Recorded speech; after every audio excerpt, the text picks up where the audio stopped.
안녕하십니까, 이중구 소장입니다. 6월 19일에 보내드리는 작지만 꾸준한 수익을 위한 하모니 포트폴리오 진단 시간으로서요, 시장 주도주인 반도체의 상승 논리와 단기 유망주 그리고 과열 신호에 대해 미리 알아보도록 하고요. 또한요, LG전자의 비중을 확대를 해야 할 이유와 타이밍에 대해서도 분석하는 시간을 갖도록 하겠습니다. 먼저요, 반도체의 상승 논리를 보면요, 인공지능 성장으로 인해서 수혜가 기대되는 엔비디아가 시총 1위로 등극을 했다고 하죠. 물론요, 2위인 마이크로소프트와 애플과 시총 차이가 크게 나진 않지만요, 이 두 종목도 모두 인공지능과 관련돼 있다. 마이크로소프트는 오픈 AI의 대주주로서 부각이 돼서 올랐고, 애플은 인공지능폰 AI폰 출시를 앞두고 부각이 되면서 상승을 했다라고 보시면 돼요. 자, 그러면 시총 1위서부터 3위까지가 모두 인공지능과 관련돼 있다. 인공지능이 큰 폭의 성장세를 보이면서요, 이 반도체 수요를 크게 증폭을 시키면서 이 반도체 관련 종목들의 실적이 크게 개선이 되기 때문에 반도체 주가가 오르고 있다라고 보시면 되고요. 자, 두 번째로는요, 이 마이크론 테크놀로지, 우리 국내 업체인 삼성전자와 SK 하이닉스처럼 메모리 반도체 회사죠. 근데 마이크론 회사가 26일 날 실적 발표를 앞두고 있는데, 평균 판매 가격과 수익 그리고 마진 모두 크게 호전될 걸로 보인다. 그래서 크게 주가가 상승하고 있다라고 보시면 되고요. 자, 국내 업체인 삼성전자의 올해 실적 전망치도 상향되고 있죠. 올해 영업이익 전망치가 삼성전자 같은 경우는요, 39조 초반대로서요, 3개월 전에 비해서 21%나 증가했고, SK 하이닉스는 3개월 전 대비 75%가 증가한 20조 초반대로서요, 실적 성장이 가파르게 이어지고 있다. 이러한 이유로 인해서 반도체 주가가 크게 오르고 있다라고 보시면 돼. 근데 오히려 이렇게 주가가 크게 오르면서 단기 과열 신호가 나올 수 있다는 얘기인데요. 자, 먼저 26일 날 마이크론의 실적 발표 이후에 주가 반응이 중요한데요. 마이크론이 최근 한 달 동안에 24%나 올랐고, 올 한 해를 봐도요, 82%. 좌측 상단이 마이크론 테크놀로지의 이 월봉 차트인데요, 역사적 신고가를 돌파하고 있죠. 특히 2020년간 4년 전에 비해서도 4배가 가까이 상승했다. 오른쪽은 엔비디아의 월봉 차트인데요, 액면 분할 두 번 했죠. 3년 전에 4대1, 그리고 이번 달에 10대1. 이 두 개를 감안을 하면은 13.5배. 3년 동안 13배가 넘게 상승했다. 이 단기 상승에 따른 부담이 될 수밖에 없다는 말씀을 드려요. 또 하나는요, 이 삼성전자와 SK하이닉스의 최근 주가의 움직임을 보면은 엇박자 교대로 움직이는 경우가 많다. 그 이유는 과열을 만들지 않기 위한 거다. 물론 어제는 동방 상승한 경우도 있지만 대부분이 삼성전자가 오르면은 SK 하이닉스는 쉬고, SK 하이닉스가 주가가 오르면은 삼성전자가 쉬는, 그렇죠? 그런 모습이 계속적으로 반복되고 있다. 그러면은 우리가 과열 신호로 또 하나는 삼성전자와 SK 하이닉스가 두 종목이 모두 크게 오르면은 과열 신호로 우리가 봐야 되지 않나. 그래서 비중을 축소를 해달라는 말씀에서 26일, 그리고 엔비디아도 과거에 액면 분할한 이후에, 그렇죠? 주가가 한 10개월 정도 쉬어가는 모습이 나타나서 일단 이 반도체 관련 종목군들은 과열 징조가 나오기 시작함으로써, 그렇죠? 우리가 경계심은 필요하다라는 그런 말씀을 드립니다. 자, 물론요, 바로 뭐 매도할 필요는 없습니다. 계속적으로 매수가 매수를 불러오는 그런 장이기 때문에, 우리가 뭐 미리 겁먹고 매도할 필요는 없지만 경계심은 필요하고, 그리고 우리가 신규로 진입하는 것은 단기적인 관점으로만 접근을 해야 되는데요. 자, 이 반도체 관련 종목으로 최근 이수장증권TV에서 강조해 드리고 있는 것이 바닥권 종목은 최근에 상당히 지지부진하고 있다. 오히려 이 역사적 고점이라든지 아니면 의미 있는 정고점까지 오른 이후에 하방 경직성의 모습을 보이는 종목군들이 추가 상승하는 힘이 강하다라고 말씀드렸어요. 그러면 반도체 종목 중 하방 경직성 모습을 보이고 있는 종목, 우리가 지난주에 방송을 통해서도 말씀드렸듯이 전공정 장비 업체인 주성 엔지니어링, 반도체 웨이퍼에 필요한 물질을 입히는 증착 장비를 생산하는 업체죠. 한번 차트 모양을 볼까요? 주성 엔지니어링죠. 자, 월봉상으로 보면은 역사적 고점을 돌파한 이후에 그 부근에서 최근에 조정이 이어지고 있으면서 다시 돌파를 모색하고 있다. 최근 우리가 방송을 통해서 말씀드리고 한 2, 3일 정도 올랐죠. 그러면 한번 조정이 날보다 추격 매수는 항상 자제를 해달라. 그래서 35,000원 초반대 정도는 단기적인 관점으로 접근을 해도 되지 않나라는 말씀드리고요. 자, 두 번째는 소재 부품주로 우리가 소개를 해드렸던 하나 머트리얼즈, 반도체용 실리콘 부품 소재 및 부품을 생산하는 업체인데요. 반도체 제조 공정 중 에칭 공정에 사용되는 핵심 부품인 실리콘 소재의 일렉트로드와 링 등을 반도체 칩 생산의 수율과 제품 성능을 결정하는 고부가가치 부품을 생산하는 업체죠. 자, 하나 머트리얼즈, 우리가 소재 부품주 세 종목을 강조를 많이 해드리고 있는데요. 하나 머트리얼즈, 원익, QNC, 월덱스인데 이 세 종목이 순환매를 보인다고 했죠. 원익, QNC, 이수장증권TV도 크게 강조를 해드리고 역사적 신고가 돌파하고 좀 조정이 있죠. 조정을 받는 동안에 하나 머트리얼즈가 또 치고 가는 모습이다.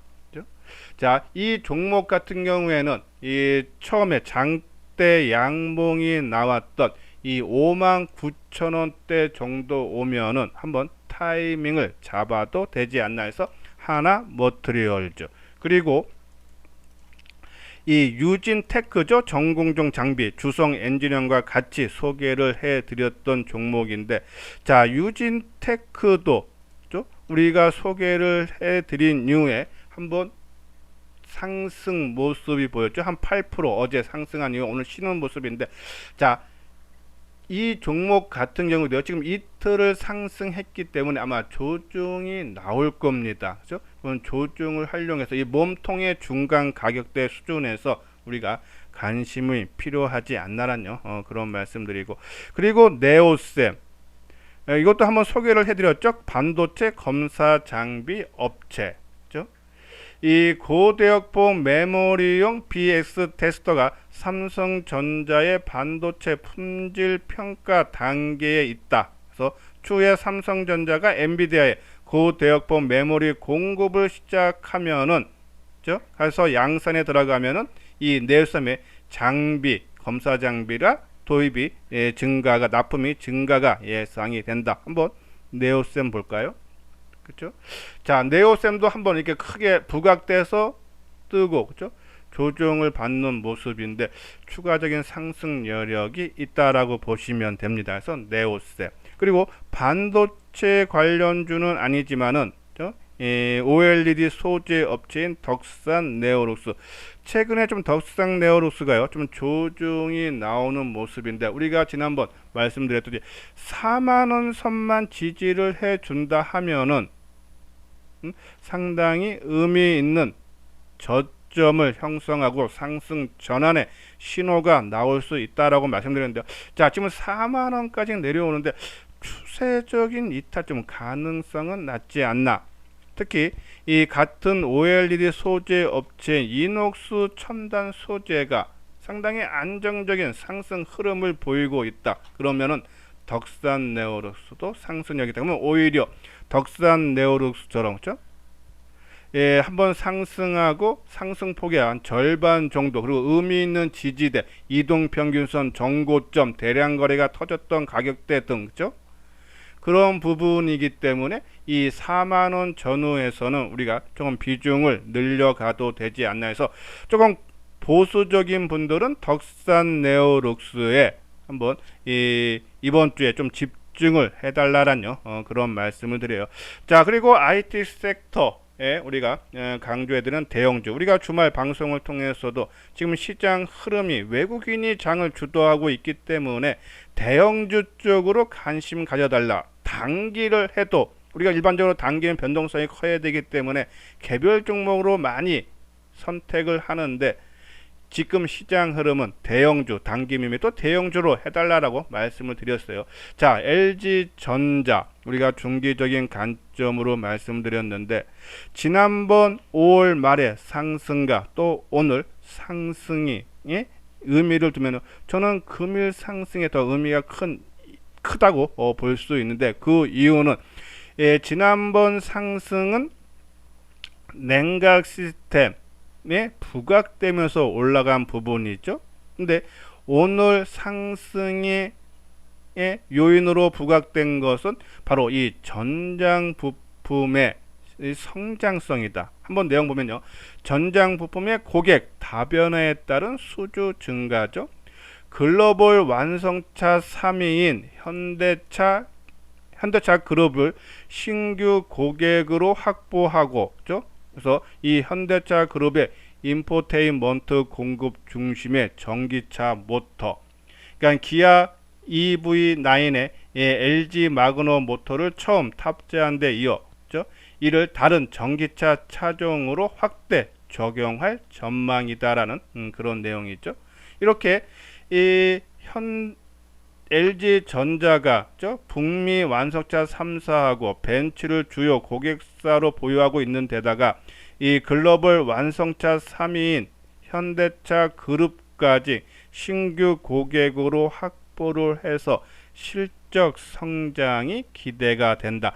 LG전자의 전자부품 실적은요, 이 영업이익이 올해 한 3,300억대, 그리고 내년에는 6,700억대로 사상 최대 실적이 나오면서 큰 폭의 성장이 기대된다. 이렇게 LG전자는 전장 부분에 투자를 확대를 하면서 이 전장 부분에 이 전체 영업이익에서 차지하는 비중이 작년에 3.8%에서 올해 7.5%, 내년에는 12.3%로 큰 폭의 성장세와 함께 LG전자의 실적을 크게 견인할 거다 해서, LG전자의 영업이익이 그동안에는 뭐 한 3조 원대 머물렀는데 올해는 한 4조 원대 초반대가 기대된다. 실적 성장. 근데 주가는 움직임 폭이 없다. 그만큼 가격 리스크는 적다라고 보시면 되고요. 또 하나, 주주가치 제고를 위해서 반기 배당을 처음으로 도입을 한다 했죠. 올해 주당 500원의 반기 배당을 할 예정이며, 배당 기준일이 30일이면은 26일, 그죠? 26일까지 주식을 갖고 있으면은 중간 배당을 받을 수 있다. 그러면 얼마 남지 않았기 때문에 충분히 부각이 될 수도 해서, LG전자는 실적 성장, 특히 전장 부분이 크게 부각이 되고 있고, 또 주주가치 제고를 위해서 중간 배당을 실시한다. 이러한 부분에 봤을 때 지난 5월 말에 냉각 시스템 재료보다 이번 전장 부분의 성장성의 재료가 저는 훨씬 더 크다. 그래서 추가적인 상승 여력이 상당히 저는 많다라고 보시면 돼요. 자, 물론요, 주가 차트 모양을 보면은 LG전자가 최근에 고점이 11만원 전후에서 뭐 단기적인 조정은 받을 수는 있겠지만은 이번 재료가 크기 때문에 저는 돌파가 충분히 가능하지 않나. 그러면은 12만원대에서 13만원까지도 충분히 가능하다 해서 뭐 내일이나 모레 이 11만 원 전후에서 좀 조정이 나온다 해서 뭐 일부 물량을 축소하는 것보다는 저는 오히려 보유를 해달라는 말씀드리고, 그리고 조정이 나온서 조금 밀린다 하면은 저는 우리가 지난번에 이 상승폭의 절반 수준이 10만 5천 원 전후로 그죠? 해서 조정이 마무리가 되면은 빠르게 치고 갈 수 있다는데, 요번에 그거를 깨고 올라왔기 때문에 요번에는 다시 아마 10만 5천 원 전후에서 지지력 테스트가 나올 겁니다. 그러면 그때는 주가 시장, 저는 뭐 주가에 대한 부정적인 것보다는 시장에 대한 아까처럼 과열 신호가 나오는 그러한 부분에서 좀 조정이 나와서 동반적인 하락을 보면서 10만 5천 원 전후 조정 시 조금 비중을 늘려도 되지 않나라는 그런 말씀을 해서 LG전자는 비중 축소 관점보다는 오히려 좀 조정을 활용해서 비중을 확대를 해야 되지 않나라는 그런 말씀을 드립니다. 자, 이건요 이수장 증권TV에서 최근에 시장 주도주를 파악하기 위해서 뉴스 특징주들을 매일 장전에 무료로 발송을 해드리고 있죠. 자, 이 무료 정보를 받고 싶으신 분들은 이 방송을 들으시면서 좋아요와 댓글을 꼭 다신 이후에 요 아래 핸드폰 번호 있죠? 010-2420-6710으로 성함하고 무료 정보 신청해서 보내주시면 매일 장전에 뉴스 특징주를 보내드리도록 하겠습니다. 이것은요 현대투자의 유료원 가입 안내인데 한번 내용 읽어보시고 관심 있는 분들 요 아래 핸드폰 번호로 문의를 주시면 자세하게 상담을 해드리도록 하겠습니다. 예, 이것으로서요 이수장 증권TV를 마치도록 하겠습니다. 끝까지 시청해 주신 분들 좋아요 구독 꼭 눌러 주시기 바랍니다.